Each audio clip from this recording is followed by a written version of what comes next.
we're rating everything now based on how we did within 3 seconds. That's the metric, right? That's what we're looking at on Instagram. Well, what does that mean? That means that your first line is everything. Your hook is everything. And how do you stop them from scrolling? Real quick, TikTok or Instagram, which one's better to put your attention into right now? The answer is actually not what you think.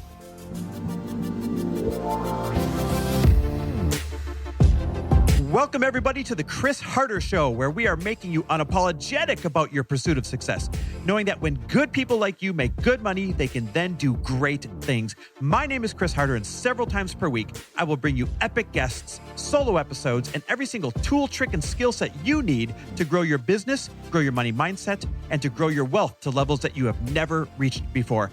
I've ended up in a unique place in life where I've got the experience, the connections, and all of the secrets that it takes to be successful. And I'm lifting the curtain to reveal it all to you in an effort to help put you in a position of abundance so great that you can then be as generous as possible. So let's lock arms and let's get started. Hey, everybody. Welcome back to the Chris Harder Show. You are in for a real treat today because I'm sitting down with one of my best friends in the whole wide world, Robert Murgatroyd. Every time that I interview him, the episodes go viral because he is, without a doubt, the most interesting man in the world. Telling you, just sitting down, having a conversation with him, I could do it for hours on end into the wee hours of the night, and we will always go down the most interesting rabbit holes, which we definitely do in this episode. And what makes him so interesting is he's the most curious man in the world that I know, meaning he's curious about life, and he's curious about what it takes to live a great life. And he has curated one of the best lives I have ever seen. He picked up his family and moved from Southern California to Florence, Italy, and they are thriving. And something unexpected happened when he did that. He became TikTok famous. Literally, in his 50s, he became TikTok famous for going around and showing Italy through the eyes of an expat, right? Through an American that moved to Italy. He is an absolute sensational success story. We're going to talk about his book coming out. We're going to talk about the movie that they're making about the book coming out. Yes, he is getting a movie made about the story of picking his family up and going there. I'm telling you, you're going to be blown away. We also talk about his steps for going viral. He has very specific steps to go viral, whether it's on Instagram or on TikTok, and it's really fascinating. And at the end, we mentioned that we are doing the most first-class Italian car rally, starting with new Ferraris, going from Italian town to Italian town, stopping to see amazing things along the way, and ending with classic cars, classic Italian cars, as we make our way to one of the most famous castles that you can possibly stay at. I'm telling you, this is once in a lifetime. He always curates the best trips and the best experiences for us to go on. And I'm actually taking my brother on this one. It's going to be remarkable. So if you have any interest in going on that, listen to the end of this episode. We'll tell you how to get one of the last spots available. All right, guys, listen up, because if you've ever wondered what it's like to just completely reinvent and live your dream life, you're about to get the exact steps on how to do that.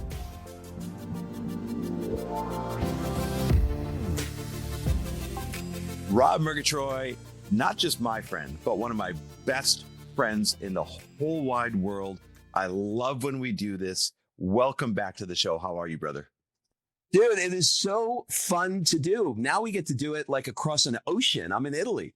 I know. And is this it's our second interview since you've moved to Italy, right? I think so, yeah. One of the greatest gifts of you moving to Italy is that I get to come to Italy at least once a year, if not twice a year now. Twice a year is always the goal. But at least once a year, I know I get to go to Italy because I've got a reason to go there. And that's you and Kim and the experiences that you give us and just making sure that we keep that friendship going. Matter of fact, let's start with friendship. Yep. You, me, Matt, Darren, Nick, Yep. We say we're going to do this quarterly dinner. We don't. It ends up being about twice a year. But for, a few busy guys that are scattered, not just around the country, but around the world, we really make it a priority to see each other quite a bit. Why is that so important to you to keep up those friendships? Look, I'm in a unique position in that I'm surrounded by guys who are really, really working hard on their businesses. So I feel like I've got this incredible opportunity to connect with people who are growing brands. But on the other end, I just have never been the guy who's chasing the exit from a company. And I just sort of like my mind started thinking like about the real exit, the exit of life. We only have 4,000 weeks to live. We've got 1,000 minutes each day. And so when I think about those things, I think, okay, well, who are the people I want to be around?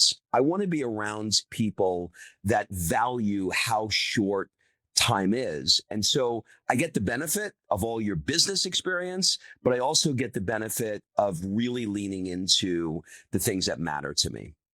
That's incredible because we get the benefit of you making sure you keep life and experience and art and beauty and presence present, right? While we're off chasing down other things where it'd be easy to get distracted from those things. And I think you really set the stake in the ground when you picked up your family and said, screw it, we're moving from Southern California to Florence, Italy, because I want to make sure I double down on what's important in life. So give us an update since the last time you've been on. This is a rhetorical question, but has the move been worth it? Has it been difficult? Has it been wonderful? For people that have never heard of you or listened to our show before, give them the synopsis of why in the hell you picked up and moved to Florence. Well, okay. So I was a chiropractor for 25 years. And if one more person said their neck or back hurts, I was going to shoot myself. I couldn't take another minute of it. And I don't know what it is about that number 20, 22, 25 years when somebody's been doing something. They just sort of say, I'm really good at it. I can do it in my sleep, but I'm just over it and I want to do something different. And so my wife said, look, you're not happy doing this anymore. Why don't you just sell the practice? And, what do you want to do? I said, okay, let's sell it. So we sold the practice. I said, I want to go to Southern California. And my dream was, a Sunkist commercial, right? I want to be at the beach and surfing and your life. I wanted your life. You were surfing with that old guy every day. And I was surfing with the old guy and I did it. But before we did the move to California, she said, okay, we were living in Atlanta. She said, I'm fine moving from Atlanta to California if you want, but can we do 90 days in Florence? And I said, sure. Why? She said, I went there when I was a kid. I loved it. You have Italian background. I think it'll be good for you. Let's do it. So we spent 90 days here, loved it, had a great time, and then went to California. And I was like, oh my God, I love California too. This is great. And our mutual friend, Chris Goodman, and we had a talk about this. And I said, man, it's a challenge for me because like on a scale of 1 to 10, California's a 10. I love the weather. I love the beach. And Italy is a 10. I love the slowness of life, the food, the people. He said, well, if you had 2 years left to live, where would you live? Mm-hmm. And that question changed everything for me because I went, if I had 2 years left to live, I would live in Italy. And it was because of the way that I felt and still feel living here. I think a lot of people don't give a lot of value into where they live. I kind of like have come to this idea that there's three things. There's like nature, nurture, and neighborhood. And nature is like, how you were born. You can't really change that. Nurture is like how your parents raised you.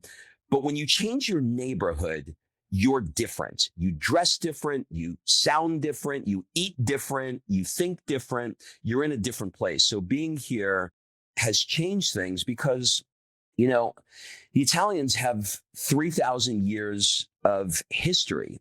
And one of the things that I've really taken away from this is they've learned to do something that I was not very good at, which is mastering the middle. They're really, really good at not overworking, not over drinking, not overeating. And consequently, they live the longest. And a lot of what I was around in the States, for me, was very, I hate to use this word because it's so overused, but it's very triggered by the environment where I just felt like I needed more. I needed to keep up. I needed to make more money. The house we had in California wasn't close enough to the beach. The car I was driving wasn't the right car. My body wasn't. It's real. I always felt behind. And so being here, I'm learning to kind of balance the middle more. Man, that question, if you only had 2 years left to live, where would you want to spend those 2 years? That physically hit me like when you said it. And, Right. you kind of described it really well when you said, well, California is a 10, but Italy is a 10, and they're 10s for different reasons. And you kind of touched on it a little bit, but expand a little more. Why is Italy maybe a 12 if Mhm. California is a 10? What's better in your eyes for you? Well, again, it's not just one thing here. It's food, art, history, beauty, cars, fashion, wine, opera. They invented it. Pizza. They invented it. All the good stuff. Do you know what I mean? So it's like, it's really, really hard to pin down one thing, but I can tell you that across the board, I'm, I'm going less surface and more vertical in my life. Does that make sense? It makes great sense because I watch you do it, and I think that you live the most romantic life of anybody that I know. I literally mean like the most romanticized, but it's real life of anybody that I know. And I can't picture you living anywhere else. And actually, I'd be heartbroken if you lived anywhere else now, selfishly, because you're like this beacon of what's possible out there, not to mention just a reminder of what's important out there. And I don't think anybody does that better in my life than you. Matter of fact, there's two guys, you and Kyle Depius. I forget. Do you know Kyle? Of course. Yes. And so he does that, but in the Midwest. Yep. And he's formed his life kind of the way you did, where no schedule. You could have coffee with someone at the drop of a hat. You're there for everybody because you have the time and energy to be there for everybody. Family first, all of these things. I think the two of you are the two men that have life figured out better than anybody else I know. And there's an irony there too, because you both do very well financially, but you guys aren't the richest men in the world. So it No. wasn't money. You don't live in the fanciest cities. So Nope. it's not, the biggest city that makes you happy. I think you nailed it when you said it's neighborhood. And then you apply this layer on top of it of what are my standards for life? And neighborhood becomes a part of that. Yeah, I think so.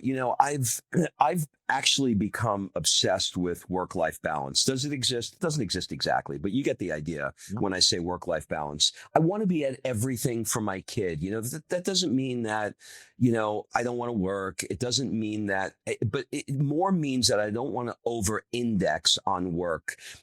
As I'm rapidly in a year and a half, I'll be 60. And it's a weird number, right? When you think about that number, and I'm looking going, okay, like I'm in, I'm in halftime now, or probably the third, more like the third quarter, right?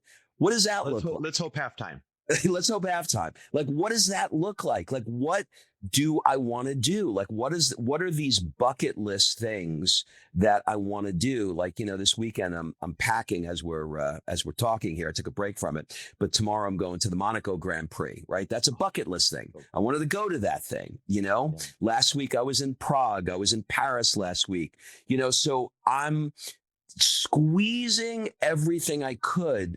But it sounds very fancy, but it cost me $20 to fly to Prague from Florence. Do you know what I mean? And we're fine staying in an Airbnb. So I'm looking and saying, I could either work my tail off to make a bunch of cash, to have the 5-star hotels and have all the things that I want, but there is a cost in terms of bandwidth that you have to do to make the income that you need to live that lifestyle. And you know what? Like, I don't know. I'm going to, Greece this summer. We're all going to be on the same beach. Do you know what I mean? I still get to enjoy the beach. So it's not like I'm slumming it. I'm not staying in a 1-star place, but I'm staying in an Airbnb, and it's fine. I'm good with that. You know what I mean? It's because you figured out what you need to be happy, and you figured out what's just excess, if that makes sense. Yeah, exactly. And there are certain things like I love clothing. So I'm willing to spend a little extra money on getting a custom suit, but I don't care about cars in that way. So I'm not going to spend $100,000 on, whatever the latest Ferrari is that Chris has in his driveway. So question, you're writing an incredible book about this move to Italy from the US. Yeah. And I don't know if I'm allowed to say this, but there's already people that want to make a movie about it. Yeah. Am I allowed to Yeah. share that? Yeah, you can. So What does that feel like? well, okay. So just a little context so that your listeners understand what this was. When we did the 90 days in Italy and we moved back to California, my wife said to me, she was pissed at me one day and she looked at me and she said, "I like you better in Italy." And I was like, "What's that supposed to mean?" She goes, "You know what that means." And it sent me on this journey of trying to figure out, am I better in Italy? Why does she like me better in Italy? What is it about Italy? And so the book is called I Like You Better in Italy.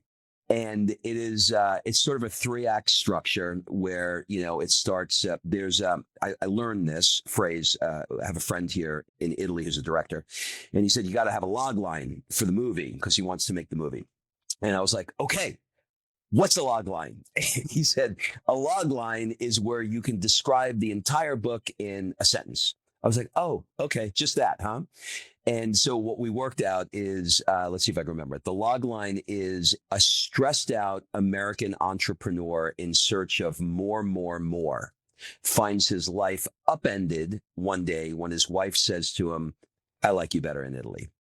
And so the idea of the log line is to allow somebody to have the book or the movie bloom in their mind. So the book is, sort of like act 1, which is, being in America and just on the hamster wheel of feeling like I'm not enough and I got to make more.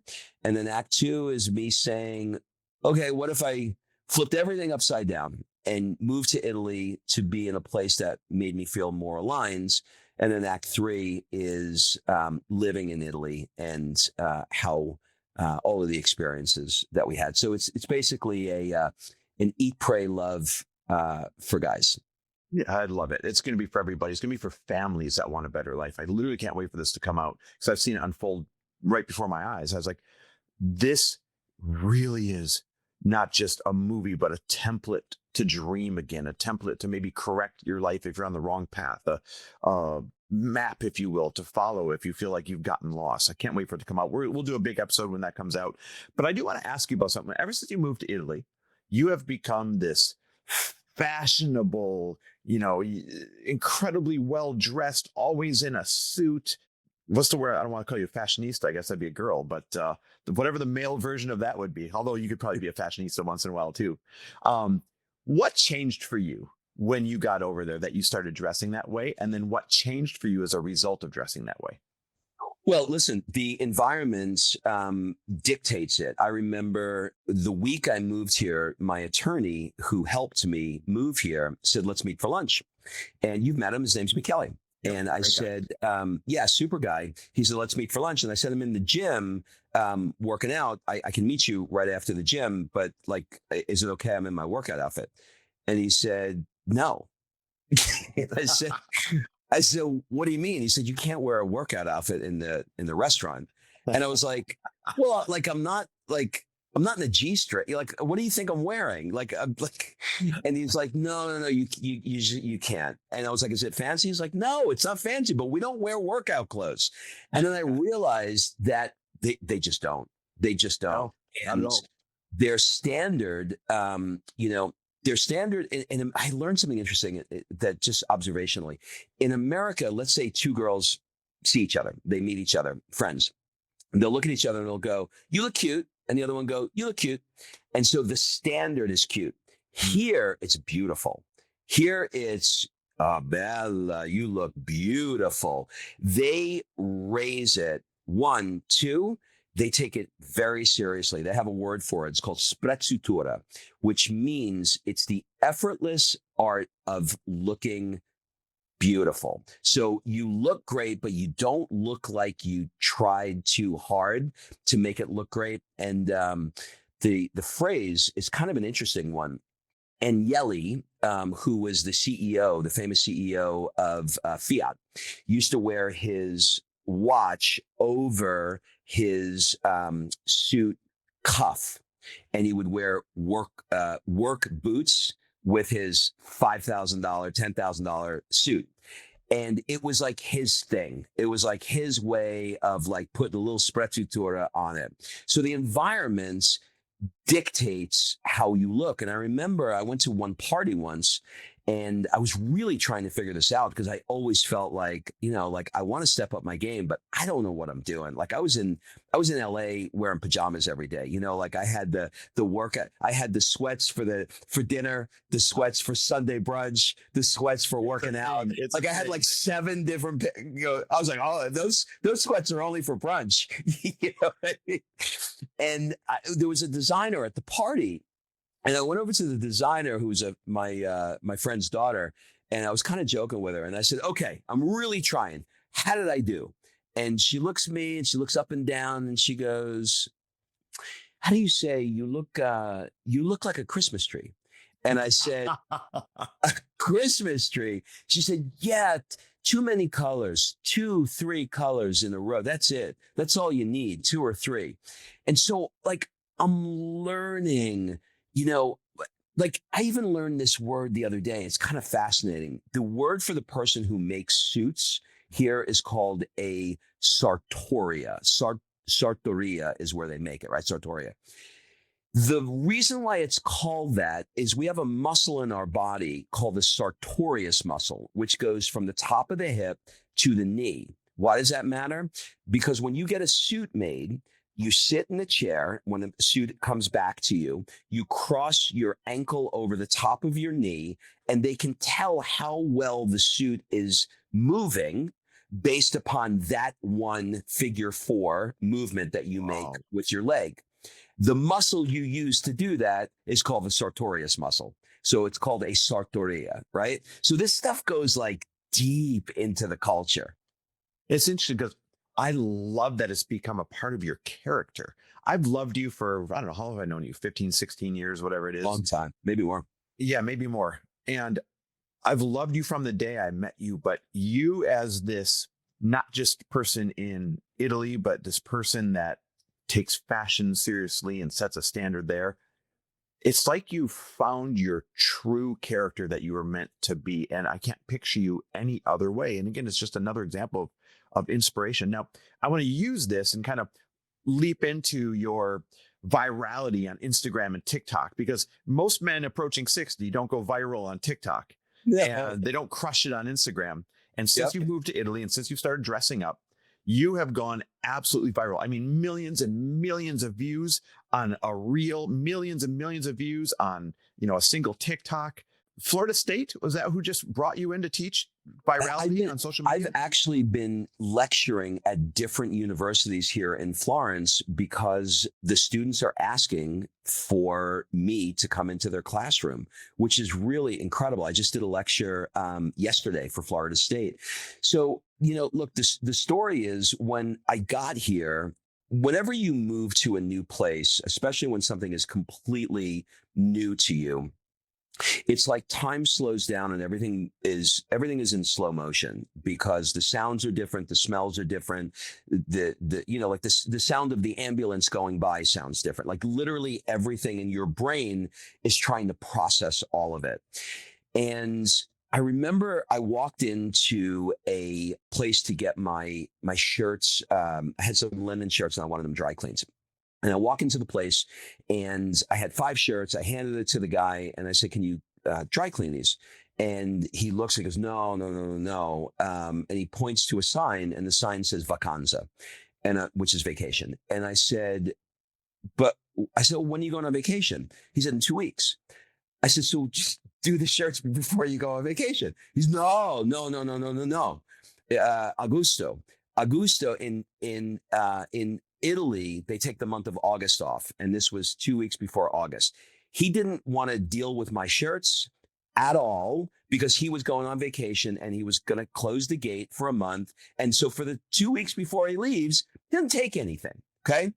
So Kim was like, you got to write that down. It's a good story. Then later that week, I go to a restaurant and Florence is famous for this bistecca steak, which is this big Florentine steak. And I asked the guy if he can make it well done. And so the waiter points to a sign on the wall and the sign says, "The only way we make steaks is rare. Don't even ask for it. Well done." And so I was like, why? He said, why would I kill the cow twice? This makes no sense. And I said, this is crazy. So I wrote that down. Okay. So those are two examples. So I took those stories, and Kim said, I think you have a book. My wife is Kim. Kim said, I think you have a book here. I said, really? She goes, I think so. But why don't you see if anybody gives a shit? Go on social media and share these stories that you're experiencing. And I want to clarify, you were not a social media guy at all before this. Not at all. Zero. Not at all. Yep. No, zero. So I went on and I told the story basically exactly like I told you, maybe a little bit more. And I woke up the next morning, it was 100,000 views. Now, on my social media, I would have, my mother, my brother, and 6 other people like it. That was it, right? And so all of a sudden, 100,000 people watched it, and I noticed these comments. Then it goes to 500,000, 1 million, 2 million. I was like, oh my God, for whatever the reason is, these stories are resonating with people. So then I started leaning into it, and I started talking about more and more and more stories. And there's now a whole book of stories, right? So I was like, okay, this is really interesting. Why is it?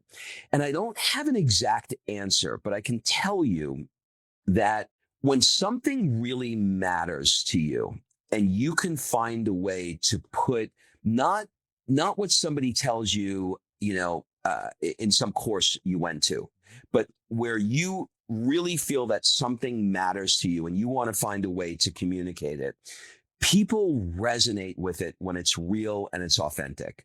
And for whatever the reason was, these stories started to resonate. And I think that we're living in like a really dark place in the world in a lot of respects. And I think that when somebody's talking about gelato and olive oil, and pizza and, steaks and getting your shirts laundered and stuff like that, it's such a neutral subject that everybody can have an opinion.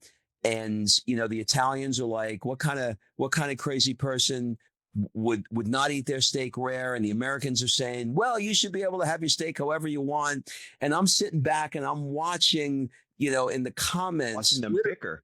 Yeah, literally thousands of comments, but they're not bickering over things that matter. They're bickering over funny things. They're bickering over gelato. And I think that there's something about that, the lightness of it and the fact that it matters to me. And I just did one on the history of gelato, and I was fascinated by it. It was very interesting that 600 years later, they're still serving the same flavor gelato that they made 600 years ago. Like, I just find that fascinating. So I really want to break this down on how to go viral, so to speak, because colleges, like you said, are really bringing you in to do it. And you're the last guy anyone expected to go viral, right? And so number one, if I was outside looking in, what I heard is it's being a really good storyteller about something that helps people maybe escape from their current situation. Is that a fair statement? Yeah, I think so. I think the most important part of this is you have to think about what is something that you're genuinely curious about, right? I think that's the first thing, because when you're genuinely curious about something, that curiosity gets people excited. Right. Yeah. There's an energy that is associated with that. Like, for example, I'm not crazy about cars, but you are. And when you're explaining cars to me, I become very interested. Right. I think you have to ask yourself, why does it matter? What is it in this topic that you're talking about that matters to you? I think looking into if, what you're genuinely curious about doesn't resonate, what are you fascinated with? Mm-hmm. Sometimes that picks something up. Mm-hmm. And I think, to your point on storytelling, we all learn by stories, whether it's the Bible where the talking snake eats the apple and we all learn that we're not supposed to do that. Or we learn from whatever stories we heard, when we were a child. That's how our brains are wired. So if you can become a good storyteller where you've got a beginning, middle, and an end, somebody will stay with you. Because when I look at the statistics on the back end of our social, we're rating everything now based on how we did within 3 seconds. That's the metric, right? That's what we're looking at on Instagram. Well, what does that mean? That means that your first line is everything. Your hook is everything. And how do you stop them from scrolling? So we spend a lot of time. I spend a lot of time thinking about what does that line look On a like? really good hook. Yeah, and then I think there's there's some strategies in there. If you go on my page and you watch my videos, you'll see that I use after the hook, I use something called that I just kind of fell into it, where I use the word but. So if I said to you, I usually Chris, stop scrolling for butts too. I see why that works. I look for butts too. Yeah. If I said to you, look, Chris, I was walking down the street today and I stopped on the Ponte Vecchio Bridge here in Florence, and these two girls were having a conversation. And one looked over at the other one, and she said, and I just stopped. Well, now you want to know. Okay, so now I've got you in a story, and now you want to know. But if I said to you something like, gelato has been around for 500 years and it's amazing, but what I didn't know about it was, I see. now I pulled you in. But what I didn't realize was, but what most people aren't aware of is that but sucks you back into the story. Then I think finding a way to be polarizing without being polarizing is really important, because that's where you want to get debate going in the comments. You want the comments. Yeah. Yeah. You want the comments. So give us an example of how you kind of get that going. Okay, so when I was in America, I was there last year, and I really don't know what it was, but I didn't feel good with the food. I ate the food and I was like, I just don't feel good. Like, I was not feeling good. I felt bloated. I felt like I was gaining weight. I was gaining weight, and I was like, I just don't feel good. And I got back to Italy and I was like, oh my God, I felt so much better. Now, if I did a video about the food sucks in America, and I came to Italy and the food is better, what I'm going to get from people is, well, then just stay in Italy. We don't want you here in America anyway, right? So that'll be the kind of comment that happens. But if I do it differently and I say, when I came back to Italy, my wife had some strawberries that were on the counter. I ate these strawberries. I swear to God, I don't know what it is, but the back of my head blew off. I hadn't had flavor like that. I cannot remember what it was. Then they will say, well, that's because in America we have pesticides and GMOs, and they don't allow that there. But if I said it, it would be, well, go back to America, go back to Italy then. We don't want you here anywhere. So it's a way to have a polarizing topic, but not say, I like this Democrat or that Republican. You know what I mean? So it's saying it, but not saying it, and having a strong, and the other thing is, I think having a very strong point of view is really, really important. Like, for example, Italy's not perfect. The Wi-Fi is slow. The air conditioning is not as cold as it is. And if you want a business license, it takes you a month and a half. There's a lot of problems in this country. But I've chosen that that's not the lane I go down. The lane I go down is only talking about what I love. I'll leave the negative to somebody else. I just want to talk about what I love. So I think having a strong point of view is also important. And I even think, being a character in the video is important, in the same way that, New York was a character in The Godfather. I think dressing in a certain way when you do the videos are important. Like, you'll see when I do my videos out in the street, I'm usually wearing a suit. But when I do comment videos, I'm in a t-shirt in the kitchen with Kim, because there's like, I'm teaching them that when I'm in the street, I look like that. But when I'm in the house, I look like this. It's almost like it's a character within these, little things. And so because I'm so fascinated by this, you've formulatized this. I want to repeat the formula. Number one, learn to be a good storyteller. Mm-hmm. Have a start, middle, and end. Number two, it's all about the hook and the but, right? You got to stop the scroll with the hook and then go and do, but I learned blah, blah, blah.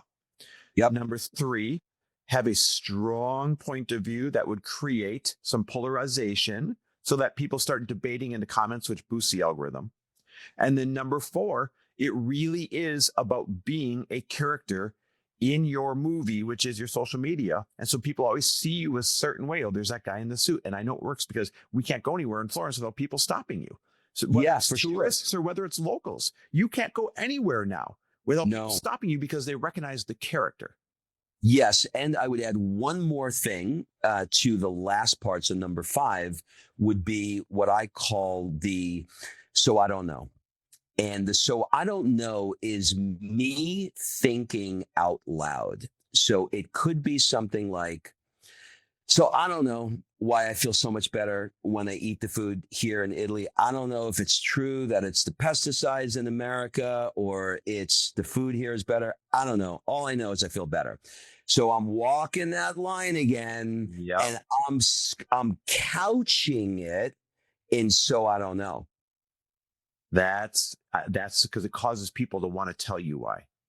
It causes them to want to tell me why, and I'm not shoving it in their face, telling them why. Nobody wants one more person to tell them to do red light therapy and to wake up and do journaling and meditation. And we have people telling us all day long how to live our lives. But when you have somebody say, "So I don't know, maybe a morning routine is a good idea," then you have a bazillion comments going, "I do a morning routine. It's amazing." But you're not the one who's doing it. You're presenting it. Smart. So smart. Okay. Awesome. Thank you for sharing all that. Real Yep. quick, TikTok or Instagram, which one's better to put your attention into right now? The answer is actually not what you think. And this is new in the last 3 months, but it's Facebook. That's what I'm hearing. Facebook, we're getting millions of views. Millions. That's what I'm hearing. That some reason it pivoted back there. Don't know why. Don't know why. It was TikTok, and then TikTok started to die, and then it went to Instagram. And now it's Facebook. It's interesting. You do a couple things better than anybody I know. One of them is go viral as an old man on social media. Yes. The second thing is you curate the best experiences of anyone I know, the best experiences that we've ever had in our lives, the best memories, the best once in a lifetime this, once in a lifetime that moments. And I don't mean by a small margin. I mean, there's nobody in my life that could come within 1,000 feet of the way that you create experience. What is it in you that makes you just love planning these things down to the detail for other people to enjoy? Dude, it matters. It matters because when I go back, you know how you get your photos that like pop up from memories? When I look at memories of like, events that we've done together where we're in Monaco or we're in Greece or we're somewhere, there's connection, there's stories, there's us dancing on the tables at 3:00 in the morning in Greece, and all of the connections and downtime that we had with that. And like we've got another event that we're coming up. It's our birthday event that we rally. Yeah. So, this is an interesting one. Okay. So maybe we could talk about it through here. This started as a birthday trip. It's my birthday. It's your brother's birthday. It's your business partner, Matt's birthday. Everybody's got a birthday, right? It's our friend Darren's birthday, all within 10 days, 2 weeks of each other. And so you and I on this last event, we're like, okay, let's do this. But as everything that happens, what you have to know about Chris, for listener, now I'm talking to the listener, what you have to know about Chris is people want to be around him.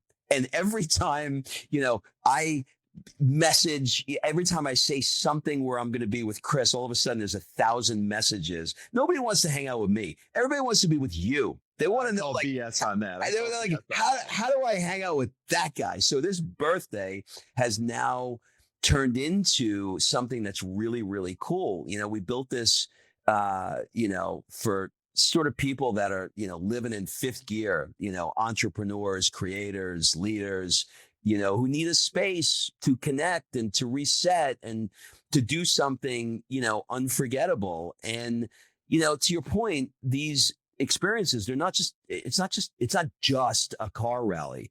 It has to be magical. And this one is Ferraris, like new Ferraris, vintage cars, castles, opening up a cheese wheel, and but being around people who would rather talk ideas over wine than over a Zoom.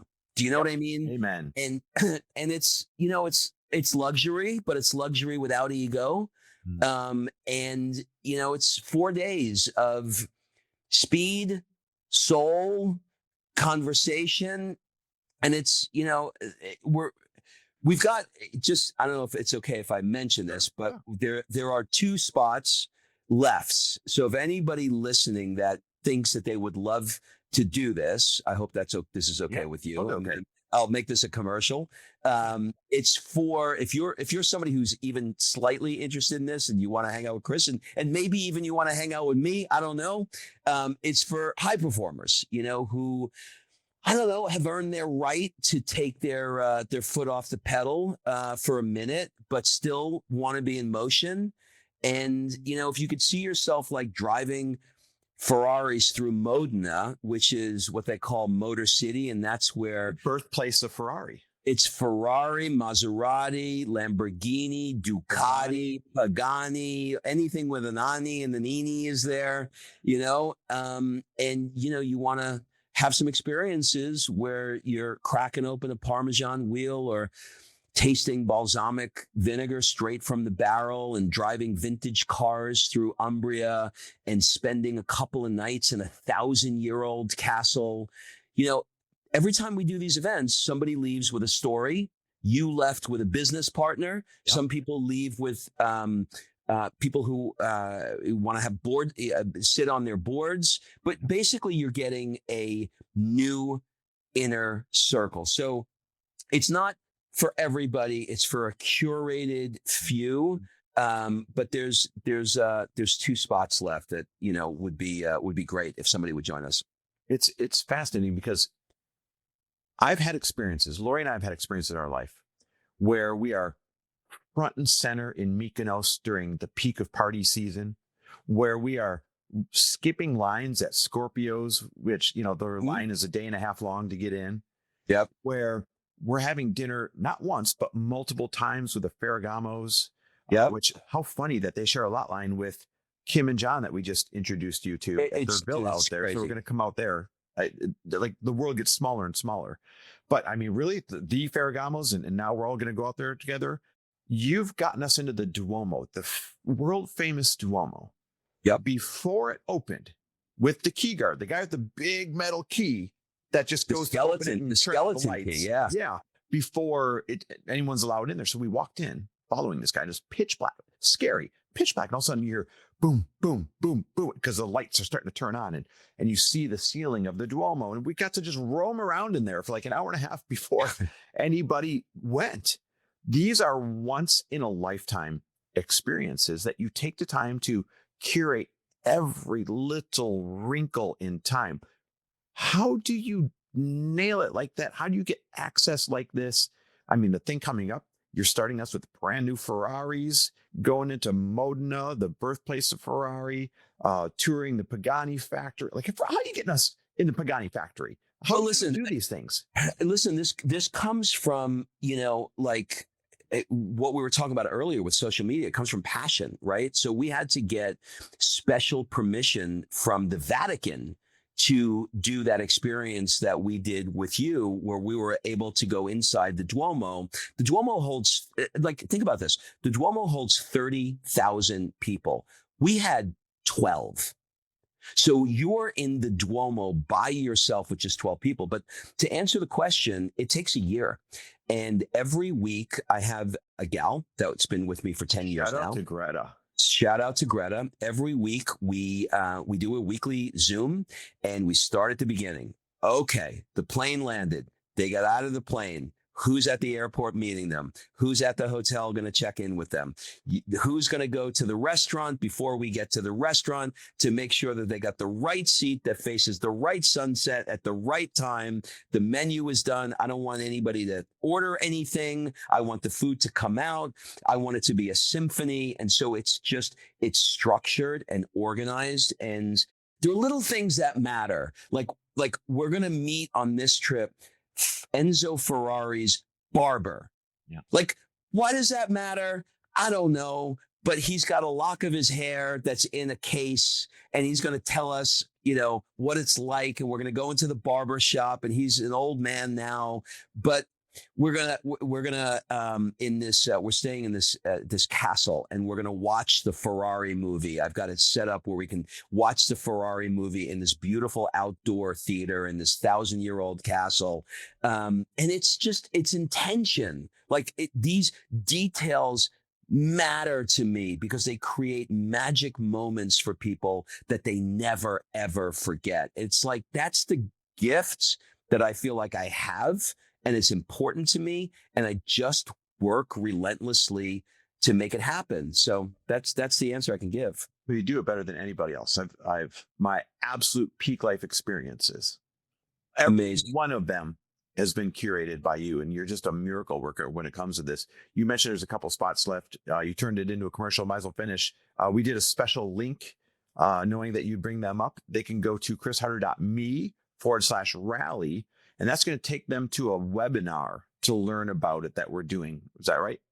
Yeah, we're going to do a webinar because people have a lot of questions. So I think what I'm going to do is we'll do a webinar. Hopefully, if you're available, you can join, and we'll just go through the whole thing, and I'll just literally explain what the entire trip is, how much it costs, what the dates are, etc. But again, there's only 2 spots, so if you think you might be the right fit, we'd love to have you on the webinar. Yeah, listen, if you think you're the right fit and you don't want to wait for the webinar, just DM me, and then I'll get you in touch with Rob, or I'll get you the details. I can get you details, Rob can get you. So DM either one of us.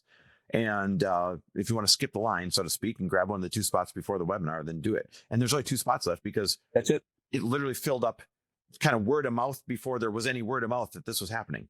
We've done 0 promotion. Yeah. Yep. So 2 coveted spots is going to be really awesome. Go to chrisharder.me/rally, as in car rally. That's chrisharder.me.me/rally to sign up for the webinar. You'll hear all about it, or just skip the line and DM us if you know that you want to come. Just know that it's a high-end trip for high performer individuals that want once in a lifetime experiences. That starts with new Ferraris and works its way down to vintage cars as we tour our way through Italy and end up staying in a famous castle. Like, that is my little boy growing up dream life right there. Amazing. Well, buddy, I'm going to have you back on when the book comes out. And people can see you on my social media all the time, but they got to go follow you at Rob Murgatroyd. It's at Rob Murgatroyd on all the channels. Go dissect his formula for going viral. You'll see it in his videos, how he does it. It's made me better at social media, but you make me better in every single way. And that's my favorite thing about having you as one of my best friends in the world. You too, brother. Nothing makes me happier than to spend this time with you. All right, guys, chrisharder.me/rally, or DM one of us. Rob, until I see you in a handful of weeks, buddy. All right, buddy. Miss you. Thanks for listening. And if you loved this episode and know of someone else who is as successful as they are generous, please pass them on to me. It would mean the world to me if you help me get this cause and this message out to as many listeners as I can. So please, if you liked what you heard, it goes a long way if you take 30 seconds and leave me a 5-star review and share this with your friends. I'll be forever grateful. And until the next episode, cheers to your success.